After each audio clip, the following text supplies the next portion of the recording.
It's like cracking a nut with a sledgehammer. Ghana doesn't need to go GMO. We've done a lot of, our scientists have done a lot of research on creating new varieties for all kinds of situations. You'll be amazed if you go to the universities and the CSIR organizations, the amount of research that they've done, the work that they've done. The difficulty is that most of their products are sitting on the laboratory shelves and are not coming out to sell the farmers. The essence of planting for food and jobs is to do precisely that, to bring these well-researched varieties created by our own scientists, to bring them to the farmers. And to do that, you need what we call the extension services. The extension service in this country was almost dead when we came into office. I was supposed to have 4,400 extension officers around the country.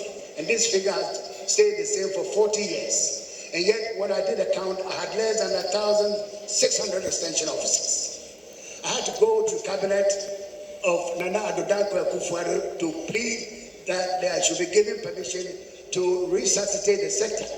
Approval was given, and now we've employed 2,700 this year alone to bring that service back, so that the connection between our scientists and the farmers will be re-established.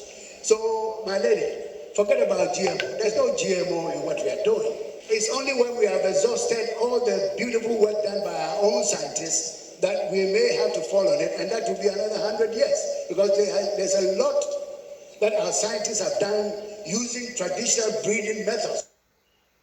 That's the Agric Minister there. Well, the announcement has been welcomed by anti-GMO campaigners, Food Sovereignty Ghana. Edwin, Kweku, Andoh, Baffour is spokesperson, and he joins me in the studio. Mr. Baffour, this must be welcome news for you. Thank you very much, and good afternoon to your listeners. It is welcome news if it is the truth. If it is exactly what is going to happen, then this is extremely welcome news. However, we are quite doubtful, given the fact that the government agencies who were posturing to, develop commercially viable genetically modified organisms have not changed their stance. So here I'm talking about the CSIR, National Biosafety Committee, and so on and so forth, Ministry of Agriculture. It must translate into what they're doing. And I believe that the taxpayers' money will still be involved in some sort of GMO-related research or other. So it seems that the minister's words are at loggerheads with the actual position on the ground. Why do you think this is so? Well, I'm sure that you know that we've moved to the courts, the law court. We've appealed a case that we sought for an injunction on the release of commercially genetically modified cowpeas. We're still waiting to hear back from the court on that, but we've started with a substantive case. And as far as we know, the Ministry of Agriculture, CSIR, and other agencies are still posturing to develop commercially, amounts of GMO cowpea, GMO rice, and GMO cotton. So if the minister is saying that Ghana is no longer going to have anything to do with GMO, it would be very welcome, but this must be translated on the reality on the ground, that these government agencies should then be changing their posture. We should have no preparations for the commercial release of genetically modified cowpeas. Do you have evidence that there is such preparations? This is what they themselves have said, and that announcement, informed us to move to court. But this was a release by the CSIR themselves of their plans. So we are hoping that this will translate into real action and policy on the ground. Burkina tried genetically modified cotton for 5 years. It was a disaster. They have now gone back to the conventional strains.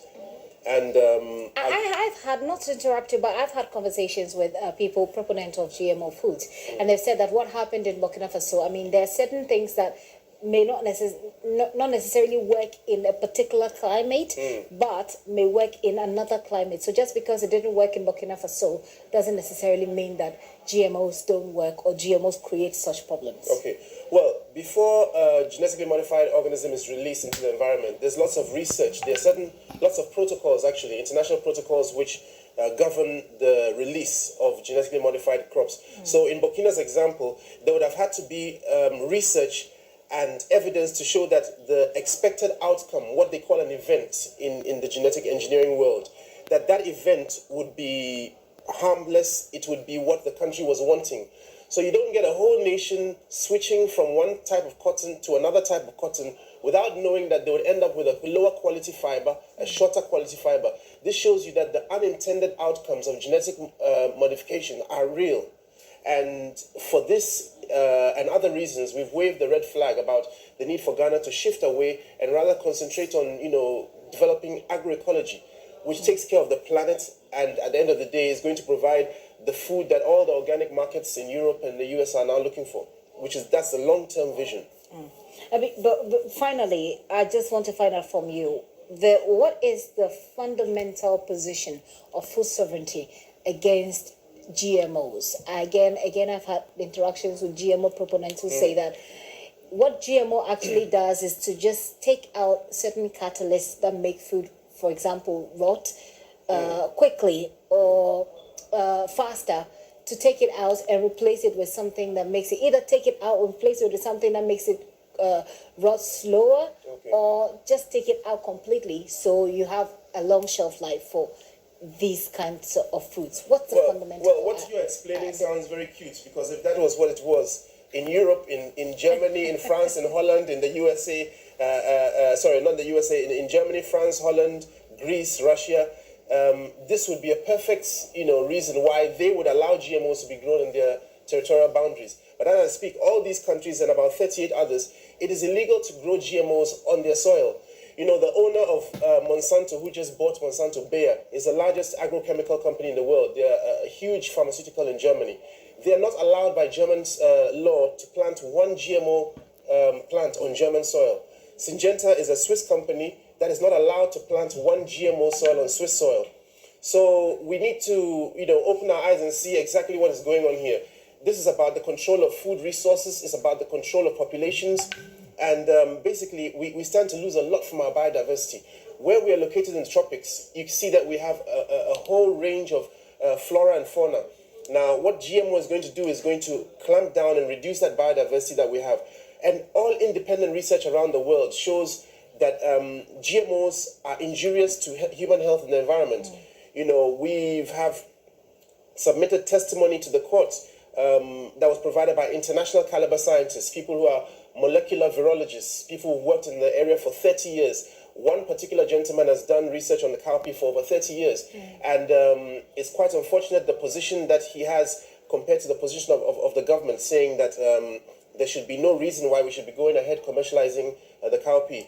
But that is for a matter before the courts. Okay. But if the minister's words are true, it should reflect in the government policy. So there should be no more GMO talk in CSR corridors. There should be a change, But I like what he's saying, that there are locally produced versions of innovation which are not genetically modified, like Obatampa maize. That's produced by local scientists. It's not genetically modified. There's been no movement of genes from one organism to another.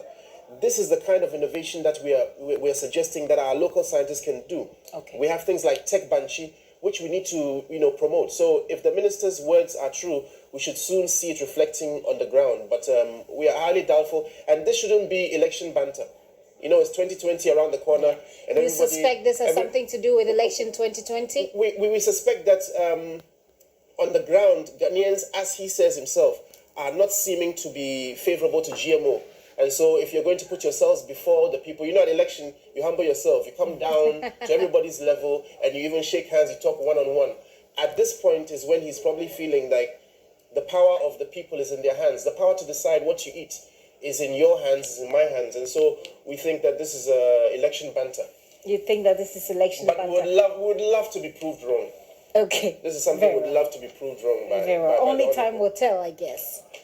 We all living in Ghana here. Well, you've heard from Food Sovereignty Ghana, Edwin Kweku, Andoh Baffour. He is a spokesperson for Food Sovereignty Ghana.